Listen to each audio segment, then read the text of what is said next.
యేసుక్రీస్తు వారు గొర్రె పిల్లగా వధించబడ్డారు. ఆయన అందుకే యోహాను అంటే కదా, లోక పాపలు మోసుకుని పోవు దేవుని గొర్రె పిల్ల అని యోహాను గారు యేసుక్రీస్తు వారు చూస్తాం చెప్తూ వస్తాం.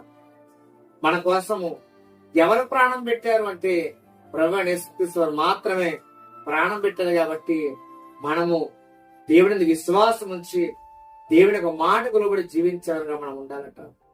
దేవుని ప్రేమ విలువ కట్టలేదండి. దేవుని ప్రేమ విలువ కట్టలేంది. మనం దేనికన్నా విలువ కట్టచ్చు.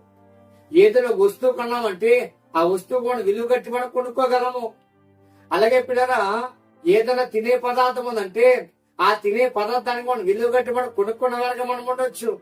అయితే దేవుని ప్రేమకు విలువ కట్టలేము. ఆయన ప్రేమ చాలా గొప్పది.